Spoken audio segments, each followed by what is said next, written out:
भगवान शिव संसार में आए क्यों? पहला प्रश्न, सबसे महत्वपूर्ण प्रश्न है कि अगर वो निर्गुण परमात्मा है, अगर वो निराकार परमात्मा है, तो उन्हें संसार में आने की आवश्यकता क्यों पड़ी? शंकर संसार में आते क्यों हैं?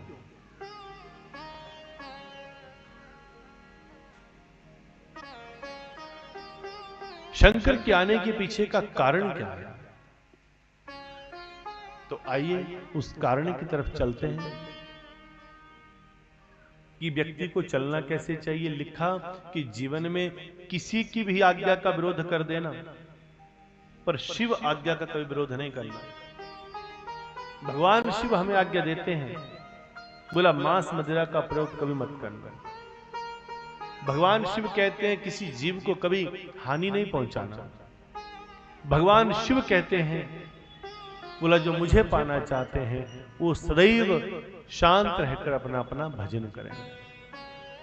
मेरा विरोध करते हैं तो बोला जाने अनजाने से जो शिव का विरोध कर देते हैं ना, तो उसके द्वारा सबका विरोध हो जाता है और सारी शक्तियां उसे नुकसान पहुंचा देती हैं। एक समय की बात है, देवर्षि नारद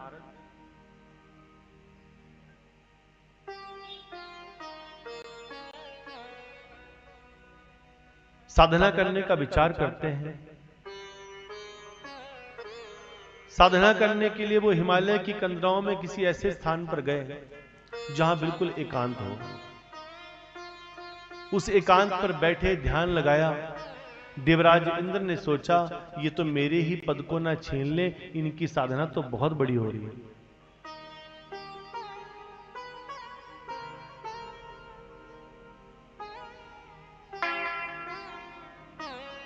हिमालय की कंदराओं में, घोर कंदरा में गए, वहां आंखें बंद करके बैठ गए।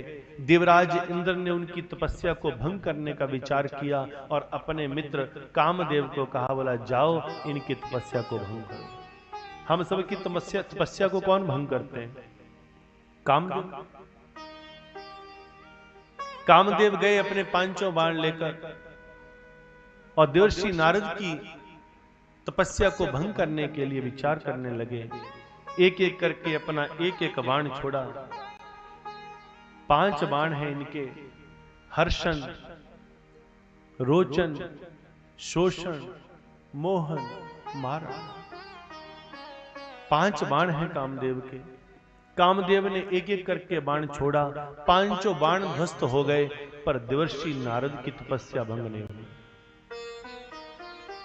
जब तपस्या भंग नहीं हुई तो कामदेव ने सोचा अब मैं अपने मित्र देवराज इंद्र के कार्य को कैसे पूर्ण करूं। तो कामदेव ने अब देवराज इंद्र की स्तुति करना शुरू किया।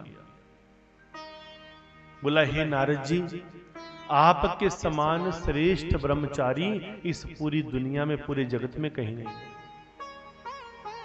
आप इतने बड़े ब्रह्मचारी हैं कि आपने आज मुझे भी हरा दिया है।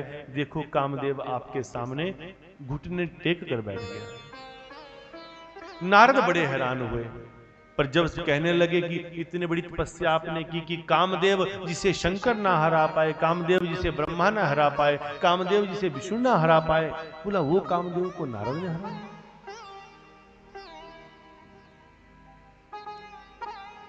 भगवान शंकर कहते हैं ये सारी लीला मेरी है। ये सारी लीला केवल मेरी है, किसी और की नहीं। नारद को अहंकार आ गया। बोला अच्छा, मैं इतना बड़ा तपस्वी हूं कि कामदेव भी मुझे हरा ना पाए। जबकि सत्य क्या था? जिस स्थान पर नारद ने तपस्या की, उसी स्थान पर पूर्व काल में एक बार भगवान शंकर ने तपस्या की थी। कामदेव ने उनकी तपस्या भंग करने की कोशिश की थी, तो भगवान शंकर ने श्राप दे दिया था। बोला जाओ, तुम्हारे इस स्थान पर जहां पर आज मेरे साधना को भंग करने की कोशिश की गई है, मैं यहां पर तुम्हें श्राप देता हूं, इस स्थान पर तुम्हारी शक्ति नहीं चलेगी। तो आज नारद अपनी तपस्या से कामदेव को नहीं हराए, बल्कि सच ये था कि उस स्थान पर कामदेव का प्रभाव चलता ही नहीं था। तो उस स्थान पर कामदेव के जीतने से लेकर हारने तक का जो घटनाक्रम हुआ, उसमें भगवान शंकर ने जब ये श्राप दिया तो वो स्थान कामदेव के बाणों से शक्तिहीन कर दिया। बोला शक्तिहीन रहेगा, यहां शक्ति नहीं चलेगी। परंतु नारद को नहीं पता था, बड़े खुश हुए, आनंदित हुए और सीधे जाकर बोला अपने पिताजी के पास गए, ब्रह्मा जी के पास। बोला ब्रह्मा जी देखो, जो काम आप ना कर पाए वो मैंने कर दिया। बोला क्या काम करके आए? कहा पिताजी आपको भी एक नारी को धारण करना पड़ा, काम वासना से आप भी पीड़ित हुए, परंतु मुझे देखो, मैं श्रेष्ठ बाल ब्रह्मचारी हूं, मुझे कामदेव भी नहीं हरा पाया। ब्रह्मा जी ने धीरे से बोला बेटा देखो, इतना कृपा करना, मुझसे कह दिया, किसी और से मत कहना। अब बच्चे के मन में लगा पिताजी चाहते हैं कि मेरा किसी को, मेरी ख्याति ना फैले और किसी को पता ना चले मैं कितना ब्रह्मचारी हूं, ये मुझसे ईर्ष्या कर रहे हैं। तो नारद वहां से निकलकर भगवान शंकर के धाम में गए। कहा हे शंकर, आनंद लगा है, बाम अंग पर पार्वती जी को विराजमान किया है, आनंद लगा है, आपको भी एक नारी को धारण करना पड़ा, आप भी कामदेव से बच नहीं पाए, कामदेव को हराकर आज ये नारद आया है। भगवान शंकर मुस्कुराए और कहा नारद ये तो बड़ी प्रसन्नता की बात है। तब नारद जब चलने लगे तो भगवान शंकर धीरे से बोला देखो, मुझसे कह दिया पर किसी और से अब मत कहना। परंतु नारद ने इन वचनों को अनसुना करा। नारद वहां से निकले, सोचा शंकर भी मेरे पिताजी की तरह हैं, ये चाहते हैं कि इनको ही दुनिया योगी माने, मुझे योगी ना माने, मैं तो परम योगी होना चाहिए, मैंने जो कामदेव को हरा दिया। शंकर वहां से उनको समझाते हैं। नारद वहां से निकले और सीधे भगवान विष्णु के लोक में चले गए। शंकर ने कह दिया था, बोला मुझसे कह दिया, किसी और से मत कहना। निकले, भगवान विष्णु के धाम में पहुंचे। नारायण नारायण नारायण। भगवान विष्णु ने अपने पास अपना ऐसा गोल तकिया हटाकर ऐसी जगह कर दी। बोला आओ आओ नारद आओ, आओ। नारद बड़े खुश हुए, बोला आज तक तो बात भी नहीं करते थे, सीधे मुंह, आज तो अपने आसन पे जगह दे रहे हैं। बोला आओ आओ आओ। बोला प्रभु आपको भी एक नारी को धारण करना पड़ा, पर देखो इस श्रेष्ठ ब्रह्मचारी को मैं आज कामदेव को हरा कर आया।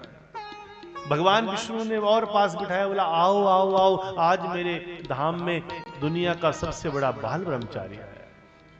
अब तो नारद जी की गर्दन और ऊंची होने लगी। भगवान विष्णु ने उन्हें अपने पास क्यों बिठाया? अपने पास उसे बिठाया जाता है जो बीमार हो, दुखी हो। आप किसी बस में जा रहे हैं, गाड़ी में जा रहे हैं, मान लीजिए आप सीट पर बैठे हैं, दो लोग, एक और वहां आकर खड़ा हो जाए तो आप किसी को सीट दोगे?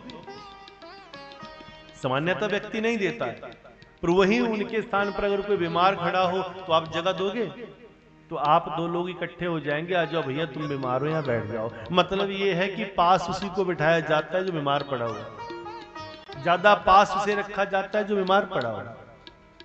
तो नारद जी बीमार पड़े हैं, भगवान ने देख लिया है ये बीमार पड़े हैं, अपने पास बिठाया। बोला आओ आओ ना। नारद बड़े ऊंचे, बोला देखा हर तरफ मेरा ही जलवा, आज तक तो कोई बात करता नहीं था सीधे मुंह, आज तो सब जगह पर मेरी चर्चा है। बोला अभी तक मैंने बोला भी नहीं था, इनको कैसे पता चल गया? चलने लगे तो भगवान विष्णु ने धीरे से बोला नारद संभल कर जाना। आगे नारद गए। भक्तजनों जैसे ही वहां से निकले तो एक बड़ा सुंदर महल दिखा और महल के द्वार पर एक राजा खड़े हैं। राजा का नाम है शीलनिधि। राजा हाथों में आरती की थाली लेकर पहले खड़े हो गए। बोला नारद आओ आओ आओ, मैं आपका ही इंतजार कर रहा था। आप इस दुनिया के सबसे बड़े श्रेष्ठ बाल ब्रह्मचारी हैं, आइए मेरे महल में चलिए, मेरे महल को भी आनंदित कीजिए। अब नारद जी बड़े खुश हुए। बोला देखो आज तक तो प्रभु के साथ हम यहाँ वहां जाते थे तो उनको वीआईपी ट्रीटमेंट मिलता था, हमें तो कोई पूछता भी नहीं था। पर आज देखो, आज तो हमारे लिए भी लाइनें लगी। इनको पहले ही पता चल गया है कि मैं श्रेष्ठ ब्रह्मचारी हूं। नारद महल के अंदर गए, अंदर देखा तो चारों तरफ चकाचौंध पूरी माया फैली हुई। आज हरिहर ने ऐसी माया फैला दी है कि नारद कुछ समझ ना पाए। अंदर उनका सत्कार हुआ तो फिर राजा शीलनिधि कहते हैं, बोला महाराज एक छोटा सा निवेदन था। हमारी पुत्री, हमारी राजकुमारी अब युवती हो गई है, ऐसी कृपा कीजिए कि इनका कहीं विवाह हो जाइए, उनका जरा हाथ देख लीजिए। नारद ने कहा बुलाइए। अब जैसे ही राजा शीलनिधि की पुत्री, जिनका नाम है विश्वमोहिनी, जैसे ही विश्वमोहिनी बाहर आने लगी तो नारद बैठे थे। जैसे पायल की छन छन हुई ना, तो पायल की छन छन से नारद की आंखें उठी। इतना मुंह ढका हुआ था, आधा मुंह जो था वो घूंघट के बाहर था। आधे चेहरे को देखकर ही नारद इस प्रकार से प्रभावित हो गए और उस रूप के प्रति मोहित हो गए कि नारद को ऐसा लग रहा था कि अभी के अभी ये मेरी बन जाए। नारद ने, अब राजा कहते हैं, बोला महाराज हाथ तो देख लो। नारद ने हाथ किया, बोला लाइए देवी अपना हाथ दीजिए। जैसे ही नारद ने यहाँ पर उनका हाथ अपने हाथ में पकड़कर उनकी हाथ की रेखाएं देखने लगे तो उसी समय कामदेव ने अपने बाणों को छोड़ा और नारद को पूरी तरह से काम वासना से पीड़ित कर दिया।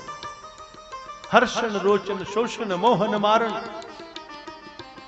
5 बाण छोड़ दिए गए। नारद पूरी तरह से घायल हो गए और नारद का मन इस प्रकार से प्रेम में फंस गया कि अंदर ही अंदर से संकल्प कर बैठे, अब चाहे कुछ भी हो जाए पर विश्वमोहिनी मेरी ही होनी चाहिए। अब उधर से शीलनिधि आए, बोला देखो देखो महाराज कब होगा इनका विवाह। तो उसी समय नारद कहते हैं, बोला इनका विवाह बिल्कुल तैयार योग खड़ा हुआ है, कल ही स्वयंवर कर दीजिए और उस स्वयंवर में जो हरि का रूप होगा वही इसका वर होगा। अब पिताजी सोचिए, हरि का रूप कहा है तो सारा जगत हरि का ही रूप है, आ जाएगा। और इधर नारद निकले और फिर से भगवान श्री हरि के पास गए। श्री हरि बोले कैसे आना हुआ। बोला बस प्रभु एक छोटा सा काम था। नारद बैठ गए जाकर, बोला छोटा सा काम था। बोला क्या काम था। प्रभु एक दिन के लिए मुझे हरि का रूप दे दीजिए, हरि का रूप दे दीजिए। अब संस्कृत में हरि बंदर को भी कहते हैं। भगवान ने कहा सारे मेरी रूप है। बोला नहीं मुझे हरि का रूप दे दो। तो भगवान ने बंदर का चेहरा लगा दिया। नारद का चेहरा हटकर बंदर का चेहरा हो गया। मांगा था हरि का रूप हो जाए, ये बंदर का रूप हो गए और आज चलने लगे। पूछा प्रभु ने, बोला बता तो दो कहां जा रहे हो। तो नारद कहते बोला नहीं नहीं ऐसे कहीं जा रहे हैं घूमने के लिए। नारद निकले, विश्वमोहिनी के स्वयंवर में पहुंचे। जैसे वहां पर विश्वमोहिनी आई तो नारद की तरफ जब आने लगी तो देखा कि ये इतने अच्छे अच्छे राजकुमार आए हैं। इन राजकुमारों के बीच में ये बंदर का चेहरा लेकर कौन आ गया। बंदर आधा धड़ जो है वो इंसान की तरह दिखता है, जो सिर है वो बंदर का दिखता है। बंदर का रूप बनाकर पहुंचे हैं तो विश्वमोहिनी को थोड़ी सी हंसी आ गई, थोड़ी सी मुस्कुराई। जैसे ही विश्वमोहिनी थोड़ी सी मुस्कुराती हैं तो नारद तो गदगद हो गए। बोले तो बात पक्की हो गई, मेरी तरफ मुस्कुरा कर गई है, मतलब पक्का है कि मेरा काम अब हो गया। दूसरे चरण में फिर गए, हाथ में वरमाला लिए हुए, किसको मैं माला पहनाऊंगी किसको पहनाऊंगी। तो नारद थोड़ा और ऊपर हो गए। जब नौर ऊपर होकर मुस्कुराने लगे तो देवी को थोड़ी और मुस्कुराहट हो गई। बोला कैसा मूर्ख है, इसको ये पता ही नहीं है कि ये बंदर है और मैं इससे शादी करूंगी क्या। तीसरे चरण में फिर विश्वमोहिनी आई, माला हाथ में लिए। तो नारद तो यही सोच रहे थे कि दोनों बार मेरी तरफ मुस्कुरा कर गई है, मतलब यही है कि मेरा काम पक्का है। तो नारद तो अपने को बड़ा सुंदर मान रहे थे, उन्हें क्या पता था कि वो बंदर का चेहरा लेकर आए हैं। तो तीसरे चरण में विश्वमोहिनी आई तो नारद पहले ही खड़े हो गए कि मेरा तो काम हो चुका है, मेरी सिलेक्शन हो चुकी है। विश्वमोहिनी पास आई, नारद खड़े हो गए। विश्वमोहिनी की हंसी अब रुकी नहीं, ठहाके लगाकर हंसने लगी। और जैसे ही ठहाके लगाकर हंसी और आगे जाकर किसी और राजकुमार को वरमाला पहना। जैसे किसी और को वरमाला पहनाई, नारद के हृदय में पीड़ा हो गई, आंखें बहने लगी। बोला मेरी विश्वमोहिनी किसी और की हो गई। दिल के अरमा आंसुओं में बह गए, हम वफा करके भी तन्हा रह गए। रोने लगे, मेरी मोहब्बत मेरी पसंद किसी और की हो गई और मुझे पता भी ना चला। तो नारद जैसे ही रो रहे थे तो भगवान शिव के कुछ रुद्रगण वहां पर आए और उन्होंने देखा। बोला नारद शर्म नहीं आती? अगर शादी करने का इतना चाव था तो अपना चेहरा लेकर आते, हरि का रूप लेकर क्यों आए, बंदर का रूप लेकर क्यों आए? बोला बंदर का रूप? बोला नारद आपने तो भगवान से कहा था हरि का रूप दे दो, तो भगवान ने हरि का रूप दे दिया, आप तो बंदर बनकर आए हो, बंदर को हरि कहते हैं। जैसे ही दर्पण देखा, बंदर का चेहरा देखा तो नारद का दिल अंदर से बहुत टूटा। बोला पूछता हूं जाकर विष्णु जी को, उन्होंने मेरे से ऐसा क्या क्यों किया। जब पहुंचे वैकुंठ धाम में, भगवान विष्णु शेष सैया के ऊपर विश्राम कर रहे हैं और उनके चरणों में बैठकर वही विश्वमोहिनी चरण दबा रही है। अब समझ गए। बोला इसका मतलब मामला ये था कि मुझे बंदर का चेहरा लगा दिया और स्वयं किसी राजकुमार का रूप बनाकर चले गए और धोखे से विश्वमोहिनी को जीत कर ले आए। आज कहा हे विष्णु, मैं आपको श्राप देता हूं। आपने मेरे दिल को दुखाया है, आपने मेरी भावनाओं को तोड़ा है, आपने मेरे प्रेम को मुझसे छीन लिया है, मेरी विश्वमोहिनी को आपने अपना बना लिया है। आज पता चला कि ये दैत्य सच कहते थे कि तुम सचमुच में छलिया हो, धोखेबाज। मैं आपको श्राप देता हूं कि जिस प्रकार इस समय मैं एक नारी के प्रेम में रो रहा हूं, जिस प्रकार एक नारी के अपनी प्रियतमा के प्रेम में और इस विरह में जो मैं जल रहा हूं, इस बिछड़न से जो मैं तड़प रहा हूं, उसी प्रकार आपको श्राप देता हूं। आप इंसान का रूप धर के, आप साधारण इंसान की तरह रूप धर के धरती पर जाओगे। आपकी प्रियतमा को, आपकी पत्नी को एक दैत्य उठाकर ले जाएगा और आप भी इसी प्रकार की विरह की आग में जलोगे।